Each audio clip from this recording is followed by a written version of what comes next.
Well,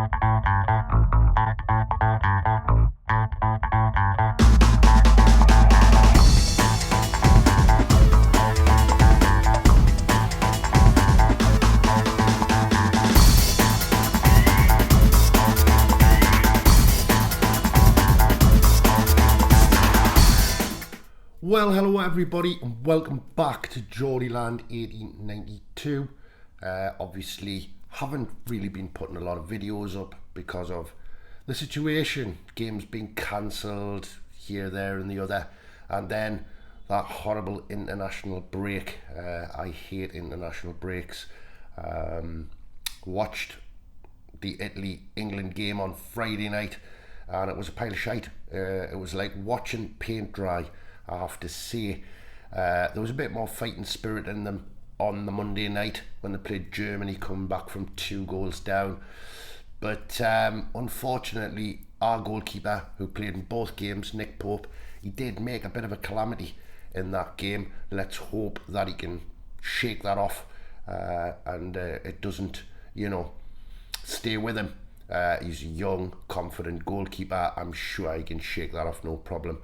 But I mean, the first game that he played against Italy at the San Siro, or the Giuseppe Meazza, which is the official name for that ground, Nick Pope, I thought he had a pretty decent game actually for what he had to do. He had no chance with the goal. Raspadori scoring a great goal. If anybody was at fault there, it was the defence. But anyway, international weekend is over and we can get on with the Premier League. I'm a club man much more than I am a country man. I like to watch England, obviously in the big tournaments, of course, and I get behind them, I support them. But these pointless kind of friendlies, look, I'm just not really that fussed. I'm not interested, really. But that's the way I am. After the weekend, there was a lot of injury news, which just you can't make it up, can you? At this point in our season, we really don't need this. By Monday morning, I think it was like 9 players, all with injuries. Just like I say, you just couldn't make it up. Obviously John Joe Shelby, who we miss a great deal, I believe, obviously on a longer term injury. Carl Darlow, long term injury, ankle. And of course Emil Kraft, knee injury, another long-term injury. But in the meantime, obviously Colin Wilson has been out for the last few games, and hopefully he is going to be fit and ready to go against Fulham at the weekend. Now, Bruno Guimaraes didn't play for Brazil, even though he went out there. He was sent home, apparently with a thigh injury. And Alexander Isak, yet again, didn't play for Sweden at the weekend. He was sent home with an injury. I'm not sure what that injury is, but apparently he's going to be sidelined for a couple of weeks. Really bad news, to be fair. Now, another player who has been injured, had a little bit of a setback, was Alan St. Maximum, and we're praying that he can make a start on Saturday, because we need him. We really do need him. We need that extra bit of creativity. Obviously, Kieran Trippier was away on international duty as well with England. He didn't kick a ball either. So he'll be back fit and ready to go. He has been pretty much one of the more creative players so far in the last few games anyway. So it's good to hear that he has come back with no problems. The other player that, Chris Wood, apparently fractured rib or broken rib, we're not sure. He was sustained that after 30 minutes. He was playing for New Zealand against Australia, which they lost that game at Eden Park, but Chris Wood will not feature. Obviously it was all tragedy because we didn't know whether Colin Wilson was going to play, and with Alexander Isak being out, you start to think, my God, where's our strikers going to come from? But I have heard that Colin Wilson is pretty much nailed on to start on the weekend. But Elliot Anderson, another player, young lad, just got a new contract, long-term contract. Well done him.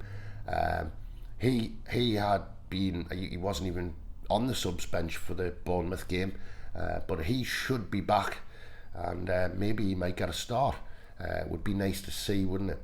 Yes, so Saturday, a 3 o'clock kickoff, traditional old-fashioned kickoff, down at Craven Cottage, playing the Cottagers. They don't really talk like that. It was a bit Cornish, wasn't it? I don't know. But yeah, Fulham, big game. They've done really well this season, I have to say. Surprised me. They've surprised me massively.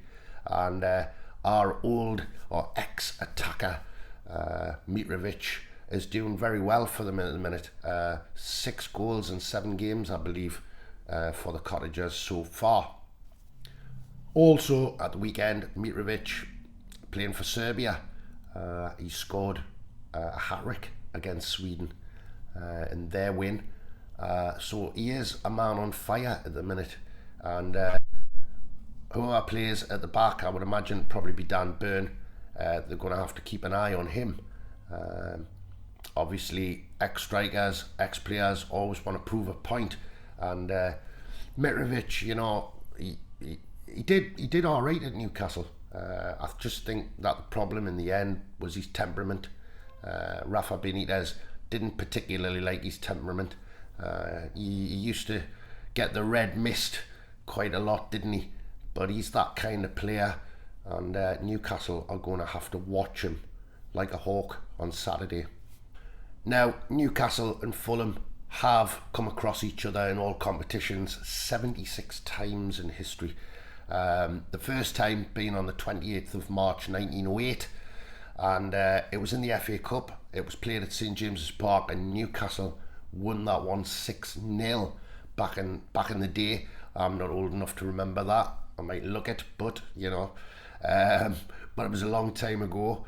But in the last 4 meetings in the Premier League, the last of them being, well, on the 23rd of May 2021, where we beat them at Craven Cottage even, and it was Joe Willock and Fabian Schär that got the goals for Newcastle. Schär scoring from the penalty spot. But like I say, in the last 4 meetings, Newcastle have done the better. We're unbeaten against them. 2 wins and 2 draws against Fulham. Like I say, they've done really well this season. On their first outing, you know, getting a 2-2 draw with Liverpool. Liverpool seemed to be a bit out of sorts at the start of the season. They're slowly coming back. But Fulham lie in 6th with 11 points at the minute. And, you know, it isn't going to be an easy game, I don't think. But hopefully with Colin Wilson back, we will turn our possession, our huge possession that we've had in the last 2 games, Crystal Palace and Bournemouth. The stats are incredible, how much of the ball we've had. But getting Colin Wilson back, hopefully we can turn that possession around and get goals.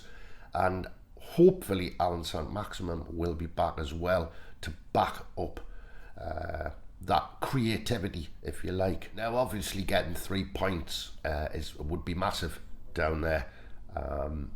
We really need to get points on the board.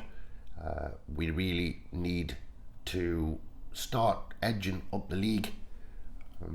These draws against, no disrespect to the likes of Crystal Palace and Bournemouth, but I think we should be taking points there at St James's Park without a doubt. Like I say, it has been difficult with key players being out, but Saturday is a very important game for Newcastle. It'll really boost our confidence if we can get 3 points. Now, obviously, we've got games coming up. We've got the likes of Brentford. We've got Manchester United, Everton. It's quite a busy schedule, October. I think there's about, in total, with counting the game on Saturday, I think we've got 6 games in October. Obviously we're cramming them in because the World Cup will start in November, but Newcastle really need to start putting points on the board. Now, weekend saw the women's team absolutely amazing, playing down at Lincoln City, and they won 9-0. Absolutely great for them. Well done, the lasses. That was great to hear. Also, another local team, Tyneside team, Gateshead, got an away win at Maidenhead at the weekend. 1-0 away win there. So, you know, they're turning things round as well in the National League. So well done them, by the way. Now, obviously, there's been a lot of, it just keeps going on, a lot of talk about transfers. We're still talking about transfers.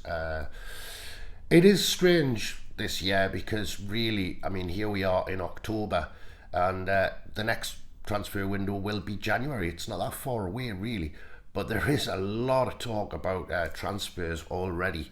I'm not going to get into that at the moment, but there's some interesting names being bounded about. I will do another video about that, but I'm of the kind of ilk that, you know, a lot of it's speculation, and I like to talk about it when it's done, or at least when it's just about to be done. But there's so many names yet again being bounded about, lots of money being talked about. There was one guy that Newcastle seemed to be very interested in, and I've followed this guy. I do quite like the team he plays for, Vasco da Gama, and a guy called Andre Santos.